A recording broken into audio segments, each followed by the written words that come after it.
por ejemplo, la corrupción policial. Eso va a ser un tema siempre, o una deuda a corregir, pero en el día a día. El tema de cuando un funcionario policial con una chapa, con una pistola, con un uniforme, utiliza toda esa plataforma para, en vez de proteger al ciudadano, agredirlo. Eso persiste en policías particularmente locales, y debe resolverse a través de una depuración no espasmódica, sino permanente, constante, sin temor a que salgan personas vinculadas al delito, porque está comprobado que una gran mayoría de estos delitos que ocurren o están asociados a un exfuncionario policial o a bandas que puedan existir en alguna de estos. Ahora, fíjate, así que yo creo que eso es fundamental, no hacerlo como un hecho coyuntural, el tema de las policías, sino permanente. Yo estoy de acuerdo en una revisión permanente, en una depuración constante. Pero fíjate, vamos al fondo del problema en este momento. Te repito, Venezuela está en el banquillo. Hay una ofensiva brutal, ¿no? Ahora, descalificando al Estado venezolano. A la parte internacional. Ahora, yo quise referirme... ¿Qué tipo de respuesta hay que dar a eso? ¿Cómo desmontar esa argumentación? Correcto. Yo quise referirme a la segunda parte de tu pregunta, para luego ir a la primera.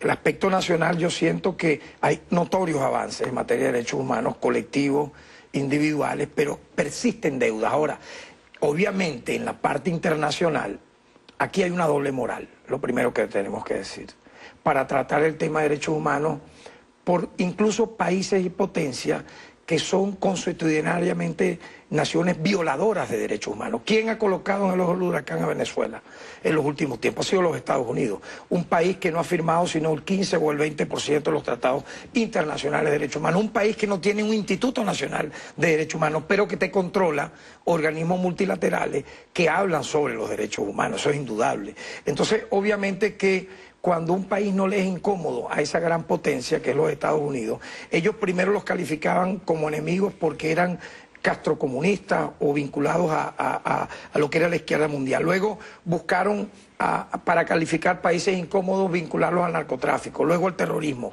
Ahora buscan la modalidad de países violadores a derechos humanos, incluso no siendo juez de Venezuela, no teniendo territorialidad.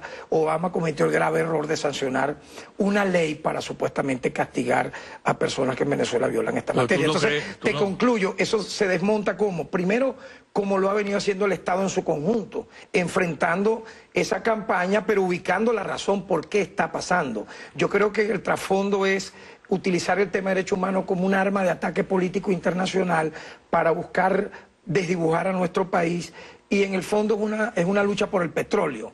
Finalmente es apoderarse de las riquezas nacionales, pero el tema de los derechos humanos es usado de manera manipulada, porque mira, ¿cómo tú puedes entender que la oficina del Alto Comisionado de Derechos Humanos de las Naciones Unidas en apenas 9 meses ha lanzado 14 pronunciamientos en contra de Venezuela? Jamás lo había hecho con gobiernos del pasado, nunca. Sí. Tú ejerciste, al igual que yo en esta materia, tú nunca viste organismos multilaterales enfrentando a nuestro país. Yo no niego que aquí existan violaciones a derechos humanos, yo lo he dicho. Han ocurrido de manera puntuales, se han castigado, se procesan, mas no es una política institucionalizada por parte del Estado. Claro, eso está claro. Pero para alguna gente no. No es un Estado terrorista, no es un Estado violador. Pero fuera del país, cuando tú escuchas, por ejemplo, a un expresidente como Felipe González, que tiene un historial de criminal, porque él organizó y pagó los GAL que mataron a nacionalistas vascos en la frontera de Francia, hablar de esta materia, o a un que colocó y minó de bases militares yanquis a Colombia, que terminaron matando y violando mujeres colombianas. Y cuando tú ves este tipo de campaña, obviamente tú observas, y ahí es donde yo tengo un punto de honor. El tema de derechos humanos es un tema sagrado, es un tema delicado que no debe ser como arma política circunstancial utilizado para dañar la nación venezolana.